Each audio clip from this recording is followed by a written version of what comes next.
Hi guys, Jon Watts here from the TruGolf Academy. You've joined me at Drayton Park Golf Club, and today I want to do a video talking about weight transfer and give you a couple of exercises to work on the correct weight shift where we're getting our pressure moving towards our lead leg on the downswing.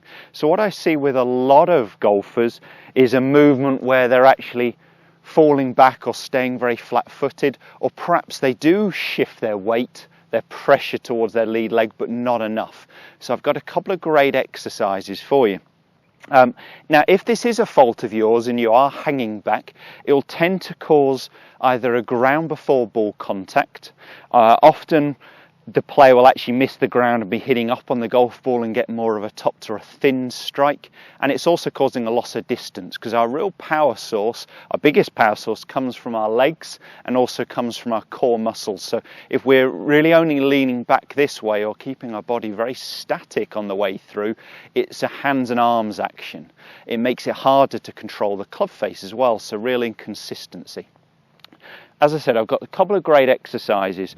I use this one as a warm-up exercise, so I think it's a really good idea for you to do before you play.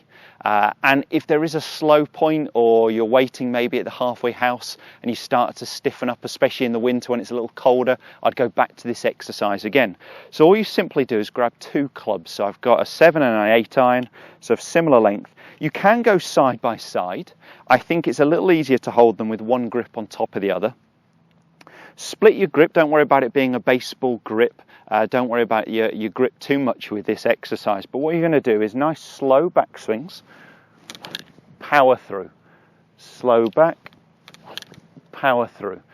And with that extra weight, with the two clubs here, I've got that extra momentum dragging me forwards, getting my pressure moving into my lead leg as I start to swing down. So it's a really good loosening exercise. We also really should do, and I do this, as I said, as a warm-up, I do them right-handed and then left-handed as well. Because as golfers, if we are right-handed, we tend to end up so right-sided dominant. Where I see it a lot when I'm actually custom fitting people, I often measure them and their wrist to floor measurement is ½ inch to an inch lower on their right side. And I know the physios would like for every right hand swing we make to actually make a left-handed swing. So we start to even ourselves up. This is what the tour players are definitely doing in the gym when they first get in there, is trying to even their bodies up. So when McIlroy a few years back really started to get into his fitness, the first thing he was doing was actually trying to get his left side the same as his right side to try and really even up. Now obviously he's in a very good physical state where he can actually start to do a lot of deadlifting, Olympic lifting and really apply some weights. But initially it was more balance, coordination and left side exercises. So right hand swings, then left hand swings with the two clubs. Another exercise for you. I've just got a 7 iron here. And this is a great one to do in the garden with some airflow balls, or if you've got a golf net in the garden with some real balls. The practice nets at the golf course before you go out on the course, or maybe the driving range. You're going to put two balls a club head's width apart. I'm going to set up to the back one of the two. So this back one is quite central in my stance underneath my sternum, whereas the front ball is up near my lead leg, so near my left heel, almost where I'd play a driver from. I'm going to knock that back golf ball away and keep the club where it was. I'm going to swing and try and make contact with that front golf ball.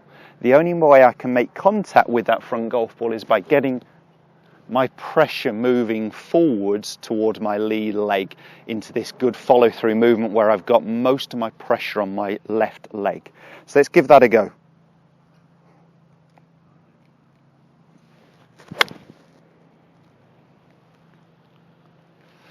I'm pretty happy with that. So what you should expect to see is a higher ball flight and maybe a slight pull to the left. What you're really just looking for is, can you make contact? Can you get a decent strike? So just one more. Two balls, club heads width apart. Set up to the back one of the two. Knock that away and you're going to go ahead and hit that front golf ball.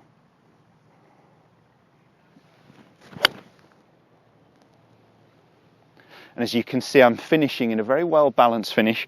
All my pressure on my left leg and my body really turned towards the target. It's a great exercise for any of you guys who do hang back on your follow through. I hope that video has helped, those exercises help you. If they do, give us a thumbs up and do subscribe to the channel for plenty of other content coming Monday, Wednesday and Friday. Thanks guys.